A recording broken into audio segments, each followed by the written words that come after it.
Pozdravljeni, sem Marja Milič in poslušate MoneyHow, prvi podcast o upravljanju denarja pri nas. Razburljivo dogajanje na finančnih trgih, kaj ne? Tečajnice so obarvane krvavo rdeče, po 13 letih bikovskega trenda smo končno vstopili v območje medveda. Kaj se dogaja na finančnih trgih, je zdaj pravi čas za investiranje, za koliko lahko tečaji še upadejo, kako verjetna je recesija in kaj vse to pomeni za naše naložbe. O tem se bom pogovarjala s stalnim gostom Andražem Grahkom iz Capital Genetics. Zdravo, Andraž. Živijo. Inflacija, recesija, borzni zlom so besede, ki jih zadnje čase res zelo pogosto slišimo, pa ne samo to, tudi precej googlamo, kaže Google Trends. Prepričana sem, da bo beseda leta verjetno ne samo v finančnem svetu, ampak tudi na splošno inflacija, tesno za petami pa je bo verjetno, po mojem mnenju, sledila kakšna recesija. Menda, da nas Google pozna bolje, kot se sami sebe poznamo, kar je pač mogoče celo malce grozno, a tako je. Ampak, Andraž, daj ti povej, kaj pa ti recimo googlaš zadnje čase? Kaj pa jaz googlam zadnje čase?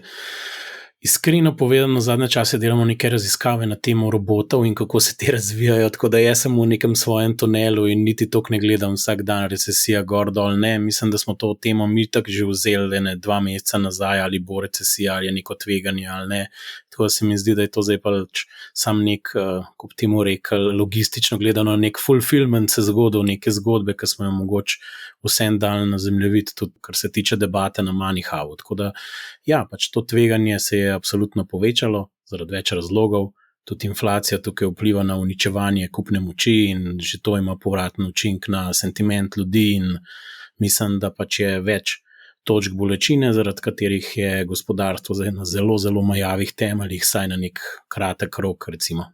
No, v redu, zanimivo, no, tudi robotika je zelo zanimiva tematika, absolutno, to je verjetno trend oziroma prihodnosti bomo zagotovo še zelo veliko slišali o robotih. Omenil si inflacijo, inflacija je res velika težava, ta kar raste in raste iz meseca v mesec.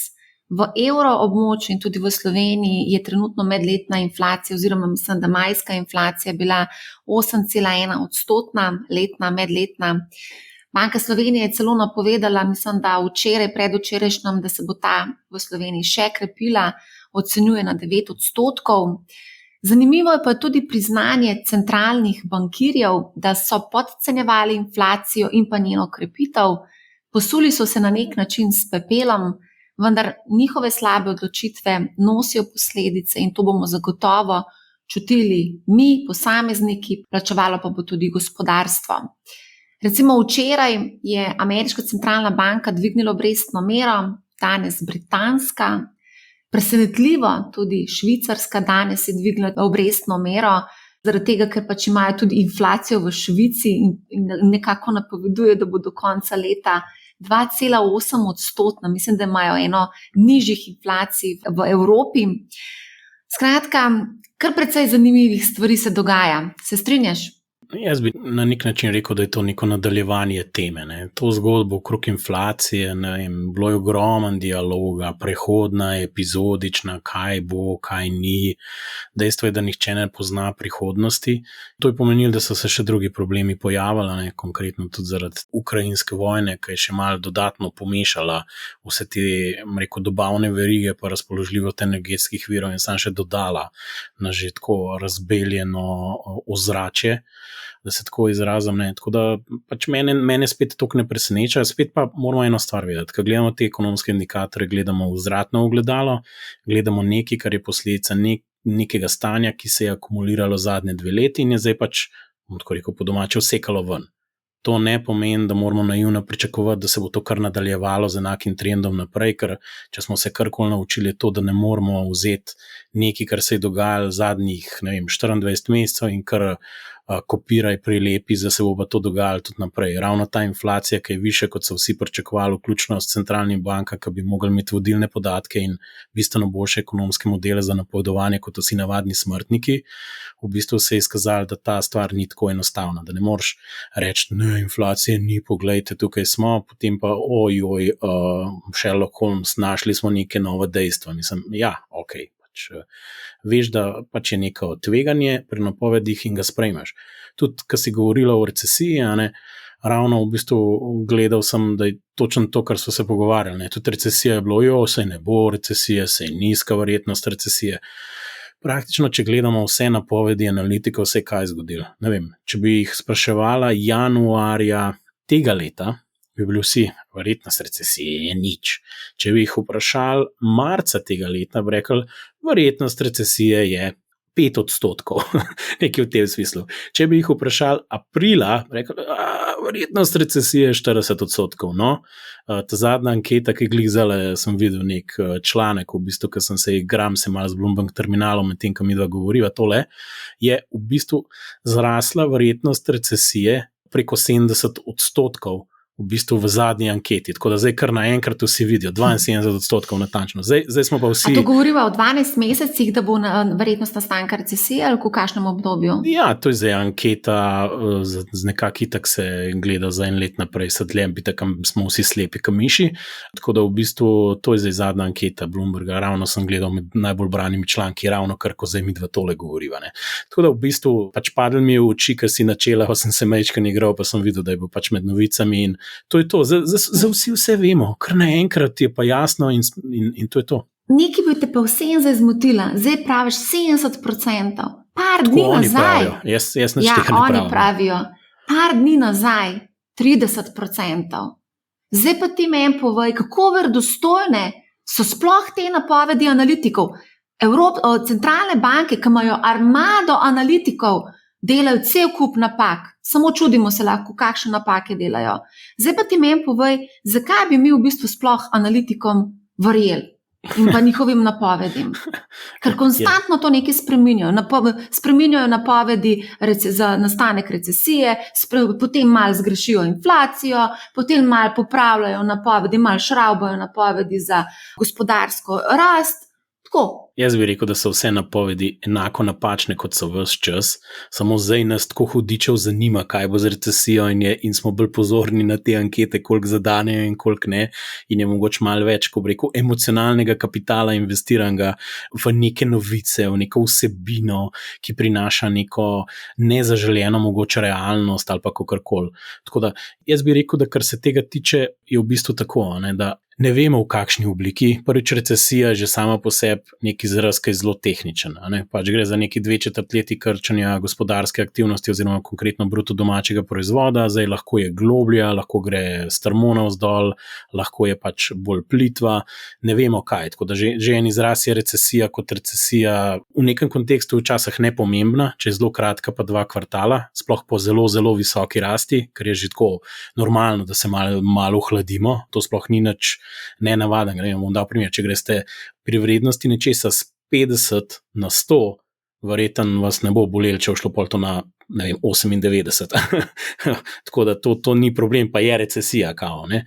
Težava je pa to seveda, če ste prišli na 100, pa gre potem to na 90, pa na 80, pa na 70, pa dobički implodirajo, pa obvezniški trgi v bistvu se njihova vrednost zmanjšuje, tako kot že dolgo časa ne.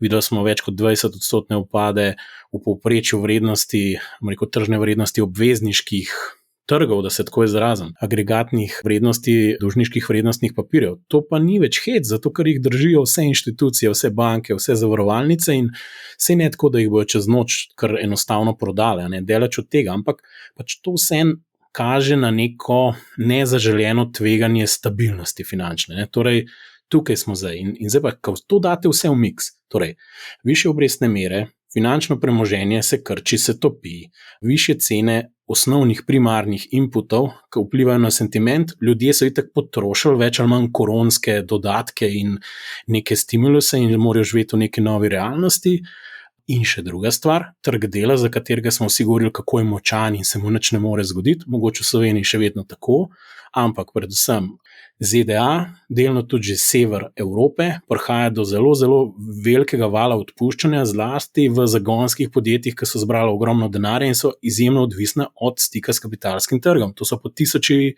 in tisoči v bistvu seznami ljudi, ki so v bistvu dobili nogo, no, da se tako izrazim. A lahko tudi tle mečkano stavim?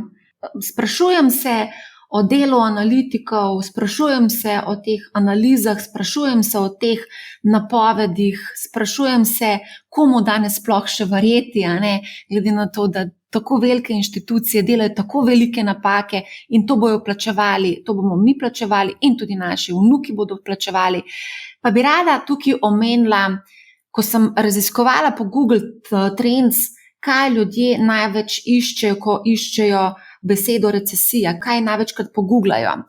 In največkrat je bil pogooglan Elon Musk Recession 2022. Ta je namreč namignil, da ima super bad feeling o gospodarstvu. Povedal je, da se je recesija v bistvu že začela in da bo po njegovih ocenah trajala vse od 12 do 18 mesecev. Ampak on je šel še korak dlje, on je šel v akcijo. Vodilnim v Tesli je zapovedal, da ustavijo zaposlovanje po svetu, hkrati pa povedal, da bodo zmanjšali število zaposlenih za 10%.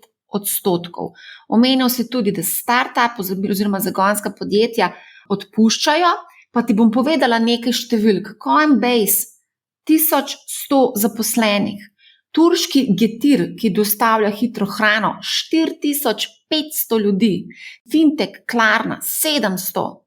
Tudi konec koncev so že novice v Sloveniji, da tudi slovenski startupi odpuščajo. Eden ta prvih, ki je začel malce večje število zaposlenih odpuščati, je EKVB. Ta je odpustil 60 zaposlenih, kar je četrtina vseh zaposlenih. Kaj v bistvu pomenijo ta odpuščanja v zagonskih podjetjih, ker oni so tisti, ki v bistvu res na veliko ponavadi zaposlujejo ljudi. Zdaj pa na veliko tudi odpuščajo. Kaj signalizira? To signalizira, da je pač kapital postal redkejši, kaj je, in da ne morejo računati, da bojo kar neke nore valuacije imeli na runde in bojo lahko pač rastli na enak način naprej. Njihovi vlagatelji so jim rekli, morate optimizirati vaše vire. V tej rasti ste pač zaposlili očitno preveč ljudi, ker itak jih malo preveč zaposlijo, ker malo na zalogo pač vsem ti samorogi zaposlujejo. In zdaj, ko se tudi izkaže, da določeni produkti ne delujejo, oni v bistvu morajo se prilagoditi neki novi realnosti, predvsem se pa morajo mogoče tudi prilagoditi, da nekega produkta ne mogoče tako agresivno, na trg, plasirati, ga tudi toliko tržati in zaradi tega tudi ne rabijo take kadre, ki so jih mogoče mislili, ali pa se celo produkt, ki je spremenil, pa nek produkt ne dela, pa rečejo, ne bomo tega več razvijali naprej. Torej, spremembe se to so že scale-up podjetja, ne, to, kar govoriš o Klarni. Klarna je, ne vem, zadnja valuacija tam čeprav bilo malo nižje, okrog 40 milijard, to zdaj govoriti o startup, pač jaz bi rekel, da je to 20-kratnik tržne kapitalizacije Ljubljanske borze, sama ena firma, tako da malo damo v kontekst, mogoče se upravičujem, če 18-kratnik, da nam koga užalil, ali pa kaj taga, ker nisem bil natančen do decimalke, ampak kar se je dogajalo je to, da še pred tem, ko je Elon Musk recimo to tweetal, ko so, ne vem, zlikali ven v javnosti te neki maili, ki ne bi jih on pošiljal v nekem ožjem krogu, da ne nek soft stop na zaposlovanje oziroma nek soft odpuščanje začnejo, nekaj v tem smislu je bilo to. Še pred tem je ameriški VC Sequoia, eden izmed bolj poznanih v Silicon Valleyju, naredil eno tako prezentacijo kot neke vrste navodila njihovim founderjem, torej ustanoviteljem podjetij, ki jih financirajo, kako se pripraviti na krizo in kje racionalizirati in kaj lahko pričakujejo. In težava je predvsem to, in message je zelo enostaven. Ne moreš, če ti kuriš, ne vem, za sin zmisel, whatever, 200 milijonov evrov na leto, potem rabi z neko frekvenco zbirati denar. In zdaj v tem trgu bo vrednost vrednotenja nižja in tega si ne želimo. Torej moraš tvoj burn rate zmanjšati, tako da kar lepo začni zmanjševati svoj burn rate in ukvarjati se malo več s produktom in malo manj z zazrtostjo, z hitrostjo skaliranja, ker mogoče tudi ne morete zdaj tako hitro skalirati, ker je okolje bolj občutljivo, sploh uporabniki recimo konkretno. Ja. Zdaj, beseda recesija, ko sem gledala Google Trends, ne, beleži porast vse od 24. februarja, takrat se je pač izbruhnila vojna v Ukrajini, drugi vrh pa je doživel v začetku junija in takrat je največ ljudi v bistvu googlalo banko Deutsche Bank, ki je aprila napovedala prihod velike recesije. In takrat sem tudi pogledala malo, kaj ljudje sprašujejo o recesiji, se pravi, želijo vedeti, kaj je definicija recesije, ne, koliko v povprečju traje, kaj recesija pomeni za malega človeka. Pa dajmo, Andraž, te bomo mi tudi malo pogooglali, te bom jaz zdaj malo pogooglala, pa boš odgovoril na ta vprašanja. Definicijo recesije si recimo že pojasnil. Mogoče bi te še eno vmesno vprašanje vprašala, to sem pa tudi slišala eno tako zanimivo trditev od enega analitika, ki pravi, da podjetniki in menedžeri sploh ne vedo, kaj je recesija. Mogoče tudi oni googlajo, ne vem. Daj malo odgovor na ta vprašanje, se pravi mnenje o tem, da podjetniki ne vejo, kaj je recesija, koliko v povprečju traje, pa kaj v bistvu pomeni recesija za nas. Ok, mislim, rečemo, da smo odgovorili, kaj tehnično gledano recesija in tam zelo purističen analitik se je verjetno obesil točno na to. Točno taka je definicija, ko ne bosta 2 zaporedna kvartala tega, recesije ni, pa to bomo gotovo s 3-mesečnim zamikom, ko mi bo statistični urad dal podatke. Ne? Podjetnik mu rekel, a se tep malo zrolala, kaj s tabo, meni naročila padajo, ker če si mi obseg proizvodne, preden bom jaz postal del tvoje statistike, moje podjetje lahko že zgodovina. Ne? Tako da v bistvu zelo odvisen tudi mečkan, kje, v kateri dejavnosti je nek podjetnik, koliko v bistvu je na nekem delu, kjer mogoče zelo hitro začuti nek upad naročil, koliko je pa mogoče, kaj pa je svem na nekem bolj koncu verige. Ne? Bom dal primer. Preden bojo začutili, kaj pa je svem, neki zelo taki neciklični sektori, kot so prehrana ali pa kdo drug, ne, učink recesije še kar lep čas trajala.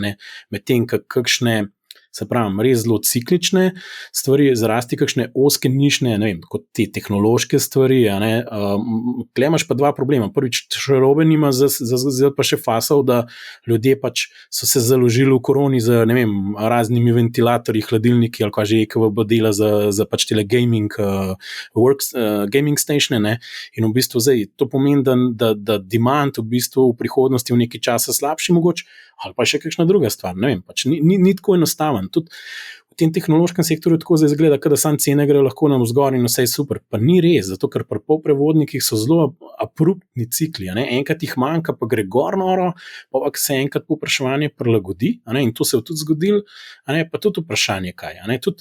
Tudi velike firme imajo lahko zelo hitro, še zlasti te, ki so na nekem vektorju porabnika, ki ga lahko sentiment hitro pripravi do tega, da bo odložil neke nakupe.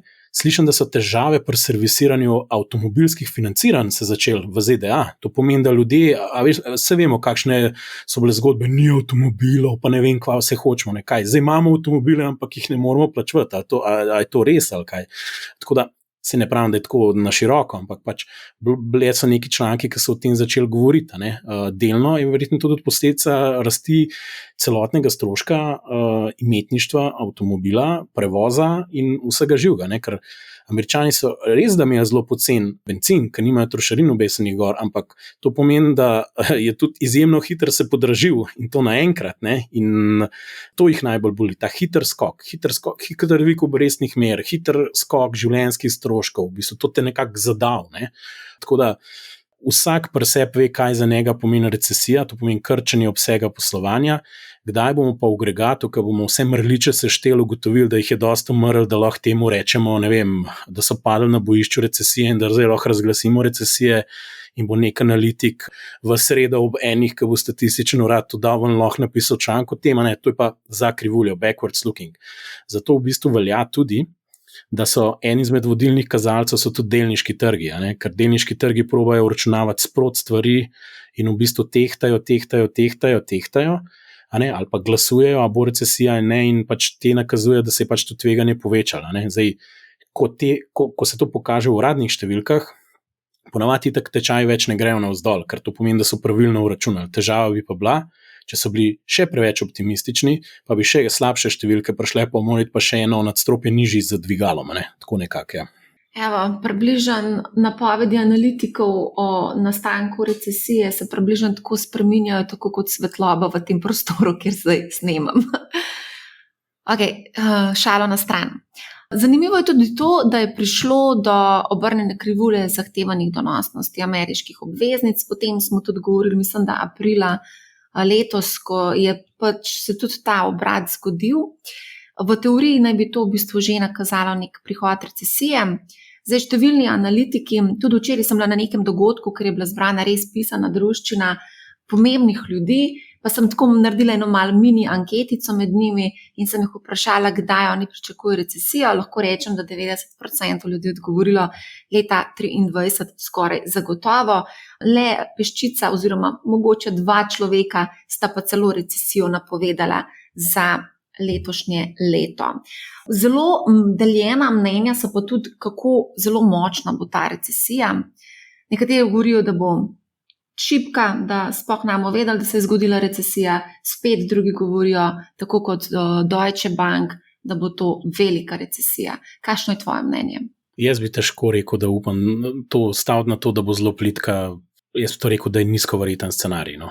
Pa bom povedal, zakaj. Zato, ker smo vzeli iz vodnjaka vsega obilja vse ven in jaz mislim, da pač moramo tukaj, bo normalna recesija, dajmo reči, da je zaenkrat tako staven, ker zdaj, če bi rekel, nič ne bojo ukrepali, pa bojo vse zamudili, pa bilo zelo, zelo grdo, ker če gre s takim tempom naprej, bom tako rekel, če grejo obvezniški trgi v agregatu dol 25%, bi mogli delniški 50%, pa še zmer niso šli. Tako da jaz mislim, da to ena tudi posledica, ker ne moramo tako naivno razmišljati, ampak bo to vodilo tudi v neke ukrepe, ko jo centralne banke mogle. Centralne banke imajo tako en slalom, zdaj v bistvu zelo hitro bojo mogle obrate delati. Ne bo tako, ne morejo se tako obnašati, da imeli cikl 12 mesecev nekega postopnega dviganja. Po mojem ne bomo, po mojem neka kombinacija v bistvu monetarne politike, kvantitativnega sproščanja, pa nekega signalinga teh kratkoročnih obrestnih mer bo mogla biti bistveno bolj dinamična. In tukaj se je pokazalo, da ECB je izgubljena k nek otrok v gozdu. No? Se upravičujem. Mislim, da so res čisto izgubljeni, ker zdaj jih je toliko presenetilo, da sploh manevrskega prostora nimajo. Sploh niso nič dvigali, nič niso naredili v osnovi, da bi si malo manevrskega prostora dali, v tem smislu, da bi malo inflacijo ukrotili, pa bi rekli, imamo zdaj malo prostora, da nazaj spet dodajamo likvidnost. Zdaj ne vem, kaj naredili. Če šlo to tako naprej, ne, bojo kar enostavno rekli, smo mislili dvigati, ampak ne bomo začeli spet obveznice nazaj odkupovati. Tako da ta politika, jaz mislim, da to izmikanje odgovornosti, to je moje mnenje, da preveč sledijo Fedu.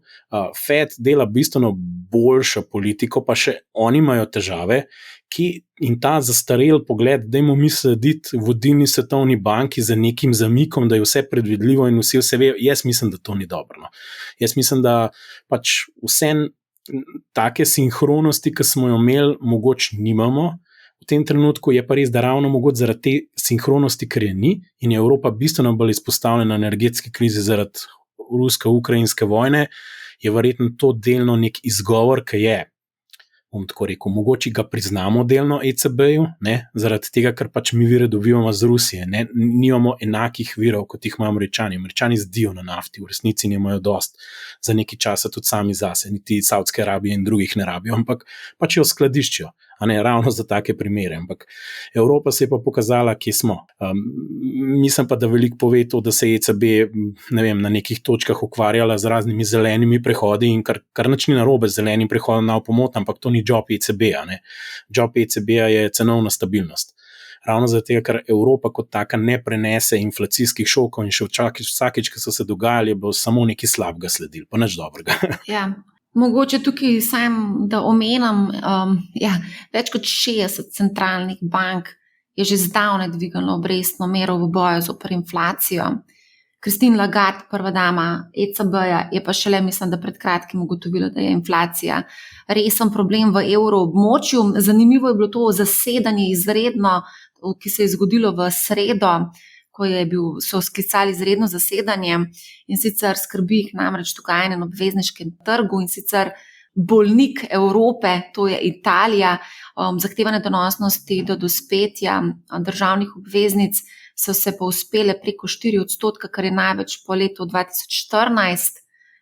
Tako da ja, meni je zanimivo to, ko sem brala, ravno danes sem brala pa članek o Švici, švicarski centralni banki, ki je dvignila obrestne mere za 50 bazičnih točk in trenutno je njihova ključna obrestna mera še vedno negativna pri minus 0,25, medtem ko je njihova inflacija rekordno, nizka, ena najnižjih v Evropi in sicer mislim, da napoveduje do konca leta 2,8%. Zdaj tukaj vidimo dva ekstrema. Centralna banka Švice pa ECB, ki v bistvu sploh še ni dvignila obrestne mere, šele julija jo bo prvič dvignila po, desetletju, medtem ko recimo britanska centralna banka je pa že 5-krat dvignila obrestno mero, 2 dni nazaj je pa Fed dvignil za rekordnih 75 bazičnih točk. Kaj se tukaj dogaja? Ali v bistvu banka, rekel si, da je ECB izgubila kompas, da ne ve točno, kako ravnati?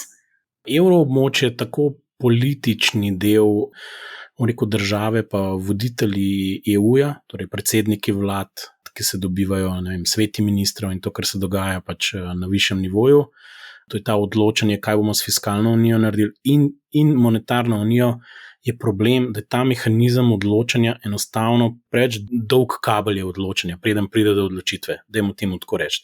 In v tako volatilnih okoliščinah, ki so zdaj, enostavno to ni dober način, kako upravljati za neko, v bistvu je to neka kriza volatilnosti, ne pustimo, zdaj imamo recesijo, ampak imamo težavo z inflacijo, tako da v bistvu tukaj je težava. Zdaj pa druga stvar, ki ti izpostavljaš, je pa tudi to. Evro kot posledica tega, da so pač tako dolg časa čakali, da karkoli naredijo na obrestnih merah in so se v Ameriki te uspenjali, je pomenilo, da je tudi evro izgubljal v primerjavi z dolarjem. Vemo pa, da je večina surovin in materialov kotiranih v dolarjih in se večina transakcij izvede v dolarjih, kar je avtomatično pomenilo, da smo uvažali še inflacijo zaradi šibkega evra, ker že v dolarjih je bilo nekaj dražje, pa smo pa v evro preračunali, ki je padel v primerjavi z dolarjem in je zaradi tega to še dodatno dvigalo inflacijo. Torej v bistvu in ECB bi to lahko vedela. Lahko bi vedela, da če pade evro za 15-20%, da to imeli inflatorne učinke. In iz tega stališča meni ni jasen, zakaj niso mogli vsaj signalizirati, da jo hitreje dvignili obrestne mere. Zdaj, kaj bi to pomenilo? En bo rekel na koncu je vse enkrat itak bo recesija, pa je to vse skupaj brez veze. Mogoče pa res brez veze. Sam, kar mene skrbi je, jaz ne gledam tukaj, ali bi oni lahko nujno to mogoče bolj preprečili.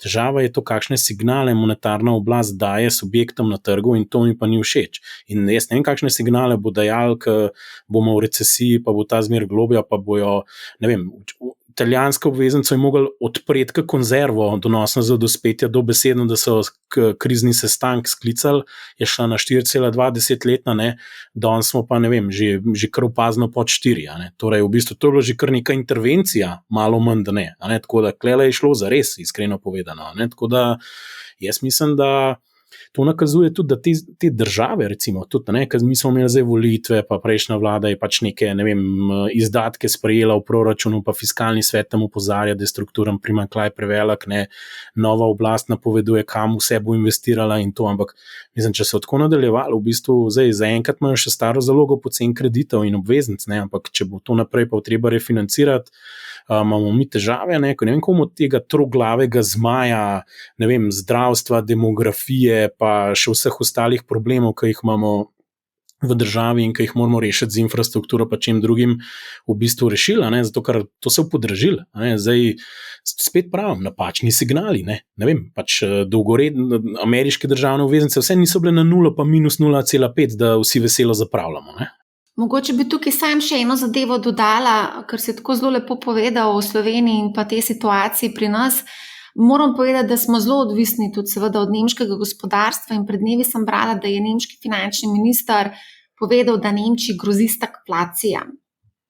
Kaj za to pomeni v bistvu za nas? Mogoče še samo še en dodatek. Ravno včeraj sem se pogovarjala tako malce neuradno z enim viceguvernerjem.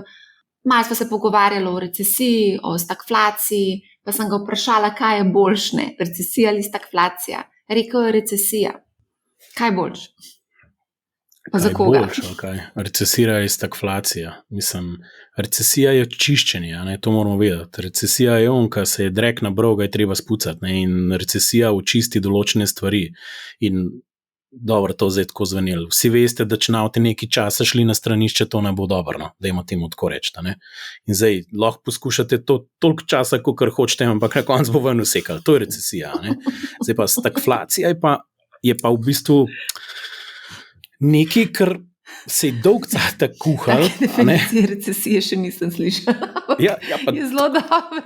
Tako je, neravnotežje so in pač to je treba prebaviti. Sistem mora to, cene se morajo prilagoditi, balone smo imeli na premoženjskih trgih, mora se umeriti, mora v bistvu to povzročiti, da se, ne vem, reaktivira normalno povpraševanje, ne neko mi smo imeli ful fiktivnega povpraševanja zaradi nizkih obrestnih mer in sam še enega slišam, ko govoril, smo imeli ležarine pa 22 milijard na računih, zdaj pa vsi kupite stanovanja, to je ful dobra naložba. Ja, super, mislim, to je zame fiktivno povpraševanje, kar je, še ne vem, kdo se spomnil, da v kupu stanovanje sam zato, ker ga tam lupijo na bankah z ležarino. Mislim, kakšna logika je zdaj to? A dolgoročno investiranje bo temeljil na tem, kad te en klede malo po prstkih tovče. To ni dobro. Zato jaz pravim, tukaj morajo pač neki trgi narediti neko svoje delo in v modernih gospodarstvih je tako, da nič ni samo trg, to vsi vemo, nekaj se menedžira, Dr. Keynes je rekel, lejte, da to ni fajn pustiti, da gre vse svojo pot, samo trg, malo moramo pomagati pri temu,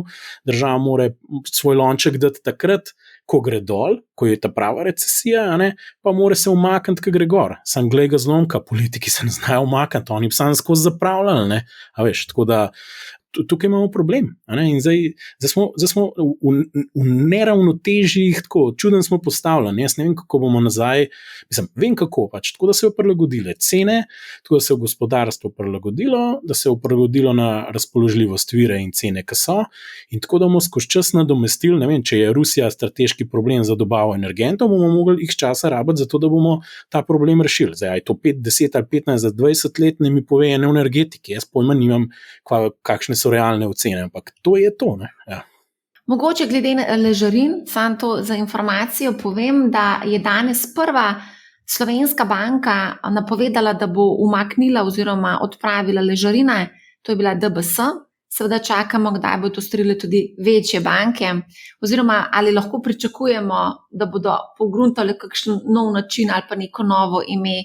Zato smo se sicer že enkrat pogovarjali, pa bova to kar preskočila, ležarine so neka druga zgodba, greva midva zdaj kar naprej. Pa deva pogledati te naše realne številke in sicer deva pogledati malo delnice, kaj se dogaja na delniškem trgu, tečaji so kar brutalno upadli, mislim, da tudi danes beležimo upad, mislim, da je bil 3%, danes, ko sem pogledala. Ampak če pogledamo malo daljše časovno obdobje, recimo od začetka leta, se na primer Nasdaq pocenil za 30%, S&P 500 za 20%, tudi Eurostoxx 50 je upadel za 20%. Tako da, zanima me, kaj ti misliš, kaj misliš, da se bo še dogajalo, lahko vidimo še globje upade? Mislim, odgovor, absolutno lahko vidimo globje upade. Če se spomnite, skozi je bilo vprašanje, kako vstopati na trg. In smo rekli, tako kot ni fajn v mrzlo vodo razgret skočiti, ker te lahko, ne vem, v bistvu neka kap zadane dobesedno, tako je tudi na enak način. In govorili smo o tem, da rečemo, kaj smo rekli, leto in pol, 18 mesecev, če večji znesek, ga razdelimo in gremo not. In zdaj, jaz ne vem, ali sem jaz to kje naročil v mojih sanjah tam gor, ampak točno to se dogaja. Dejansko je to, da se pač postopoma še v noč se je zdaj izkazalo, da pač ne greš na vrhu, te ne demotivira in če si bil kle priden, si zdaj mogoče polovico tega zneska poinvestiral in imaš še 8 obrokov, da kupuješ. In zakaj? Ker je spet ta cikl, tako je rekel Elon Musk, let pa pol bo trajal, pa bo pa nekak mim. Sam borza to računa že 6 mesecev, preden se začne prej. Zdaj, ko si ti sprašvala ljudi, ki so rekli, a bo letos formalno recesija, ali naslednje leto. Mislim, I have a news for you. Če bo letos recesija, pol bo zdaj tole šlo še dol, zato ker borza 6 mesecev naprej računava in če sploh ni vprašanje, je že vračunana recesija v borzne tečaje. Ja, je, delno.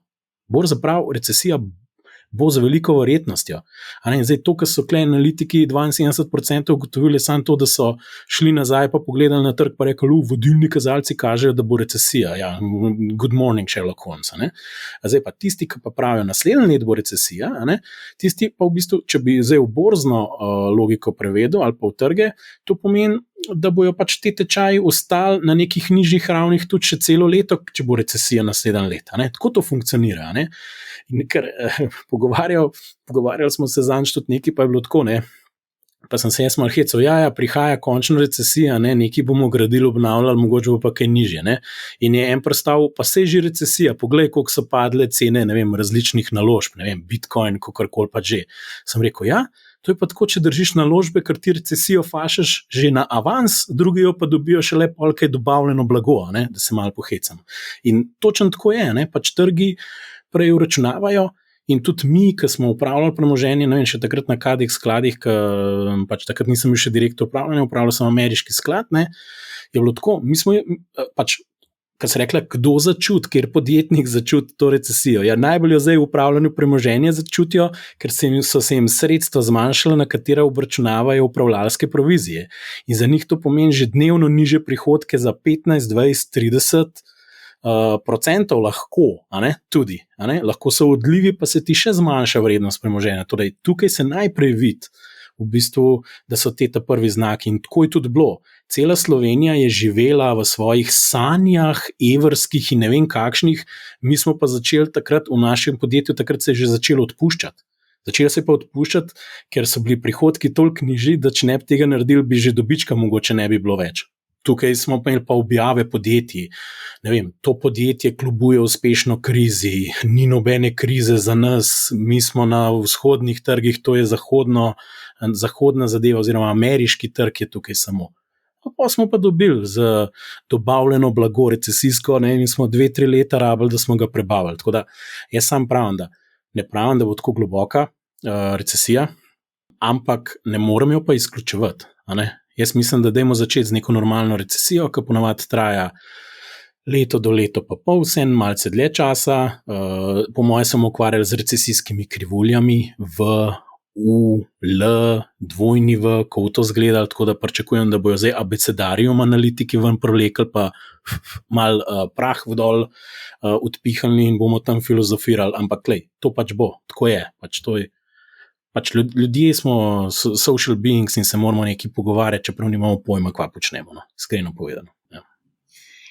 Ravno gledam tukaj, kaj se je zgodilo na kriptotrgu in sicer mislim, da je bilo še 2 dni nazaj ali celo en dan nazaj, da je bil Bitcoin malce čez 20,000, danes je v četrtek ob 19:31 21,300, podatki so iz CoinMarketCapa.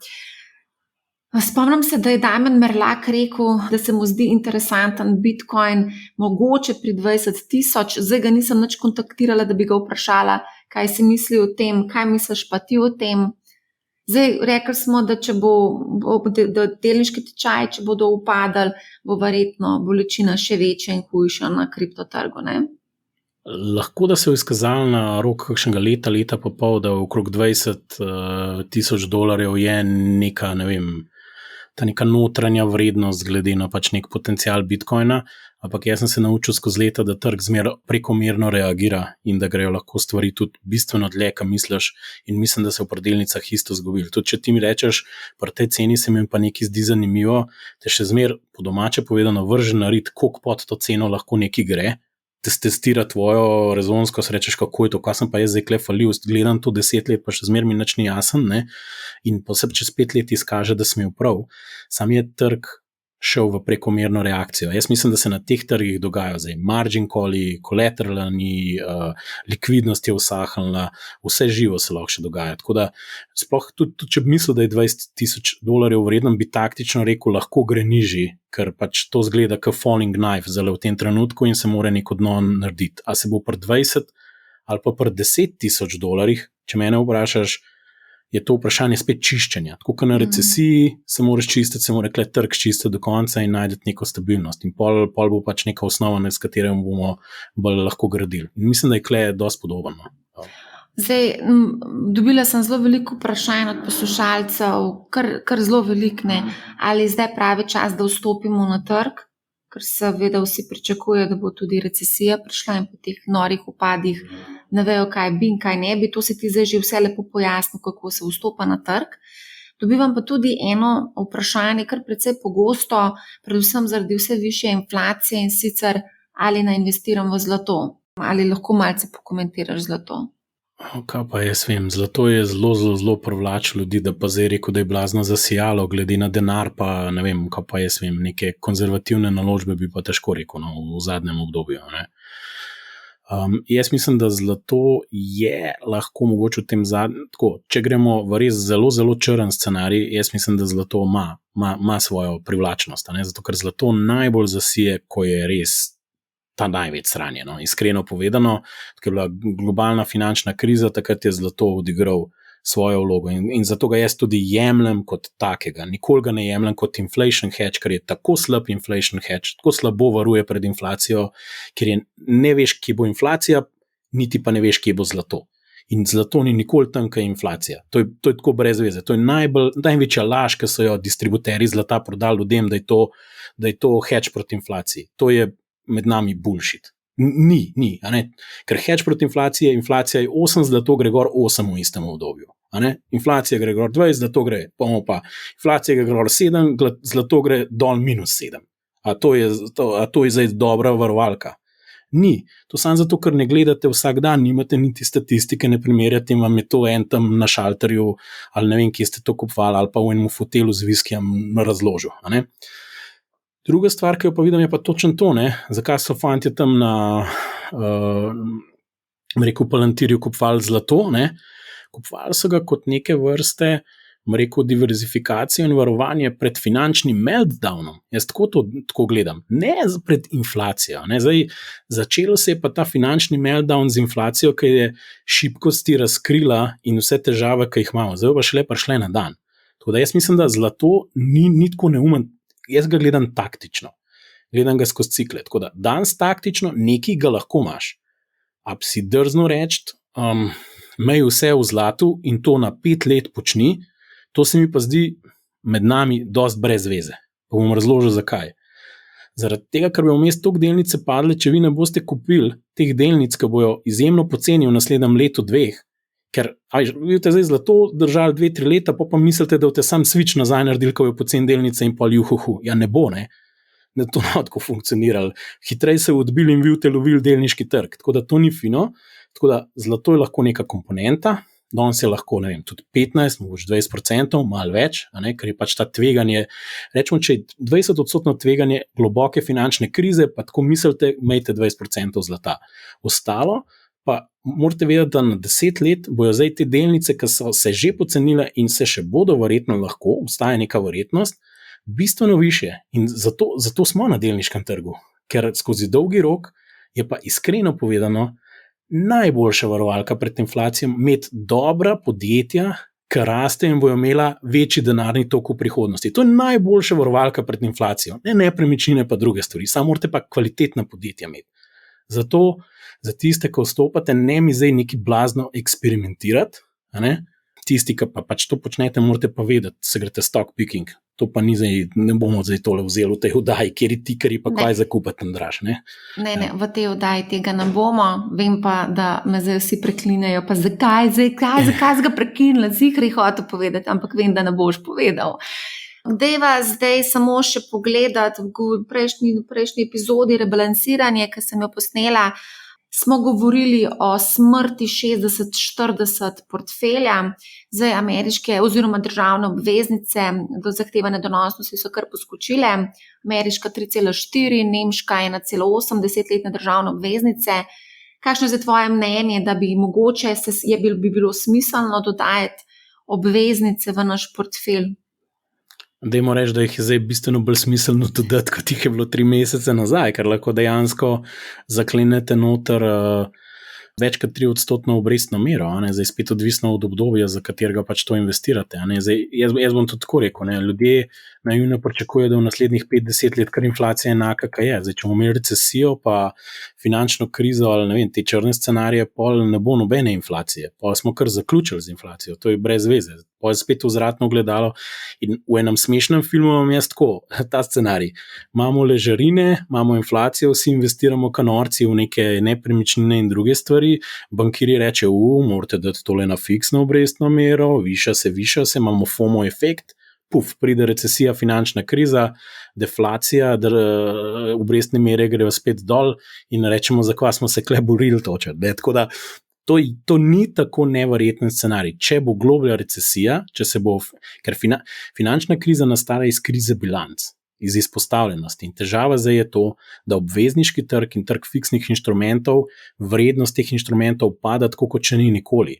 Če ste pa vi neka inštitucija, ki ima v svojem premoženju samo obveznice danes, na drugi strani imate depozite, pa dajmo reči, da jih imate 100 obveznic, pa 80 depozitov, 20 je pa vaš lasten kapital. Tisti trenutek, ko sem jaz zmanjšal vrednost vaših obveznic iz 100 na 80, in zdaj, če bi imeli razpršen portfelj in bi nekdo rekel, morate po tržni ceni voditi svojo bilanco, danes taka banka ne bi imela nič kapitala. Kapital bi bil nič.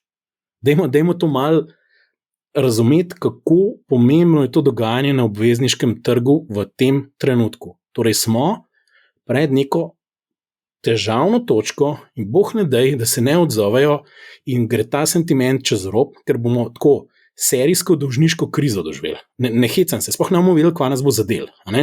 Tako da govoriti, komu zdaj iz te točke še naprej dvigovali obrestne mere, pa kako bomo imeli inflacijo, ki nam grozi, da bomo imeli še eno finančno in gospodarsko krizo, jaz bi malo se ustavil, pa preanaliziral, pa malo spremljal. Pa čim manj predpostavljal, bom tako rekel.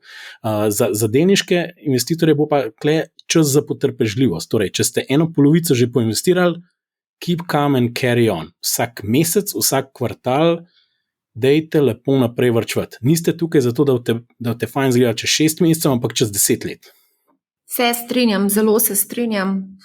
Tudi jaz sem naredila en manjši manever, manjši, kar precej velik manever v mojem portfelju, ampak o tem bom pa kdaj drugič povedala. Mislim, da sva zajela več o manj vse, kar je bilo relevantno, saj upam, a imaš ti še kakšno pametno misel za dodati? Mogoče bi lahko samo še to povedala, da vsa to svojo pamet si ti izlil skupaj z Matejem Šimnicem v naši delavnici investiranje za začetnike, tako da tam predstavljamo tudi različne portfelje za različna ta okolja, bik, medved, recesija in vse živo, tako da mogoče bi povabila vse gledalce in poslušalce, da si to delavnico tudi ogledate.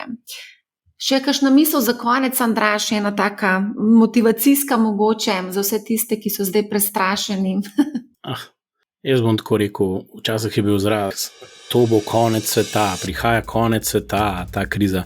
Na koncu, če smo se kaj naučili, ker smo imeli ta zadnjo krizo, da to ni konec sveta, da pač vsaka nevihta mine, da je to treba pač vedeti, samo mogoče zdaj malo čas bolj za neko neobjestnost, malo bolj racionalne odločitve. Malo se moramo prizemljiti, kar tudi nič ni slabega po moje, pa bo čisto v redu, no. Tako da jaz mislim, da sam ne na glavo, no, jaz svetoval v tem trenutku, pa bo vse v redu. Pa res enostavnih lekcij se držati. Večkrat smo jih ponavljali, res so izjemno banalne zvenijo, ampak na dolgi rok res delujejo. To je tako rekel, tako kar marsikaj v življenju rečeš, ampak težava je zmeraj v človeku, ki se ne drži nečesa, se vemo, kako je pri marsičem. Vsi smo generali, vsi vemo, kaj je bilo fino, ampak na koncu na disciplini vsi pogrnemo, vključno z mano. Ja, disciplina je tista, ki je ključna pri upravljanju premoženja, denarja, konec koncev življenja. Skratka, Andraž, najlepša hvala. Prepričana sem, da se bomo kmalu spet slišali, videli. A ne? Tako da hvala. Ja, hvala tudi tebi, poslušalcem. Lep pozdrav, pa se slišimo. Okay. Ja, če boste imeli kakršnokoli vprašanje, mi pišite na marja@money-how.si. Za konec poslušajte Money How, ne bo vam žal in lep pozdrav.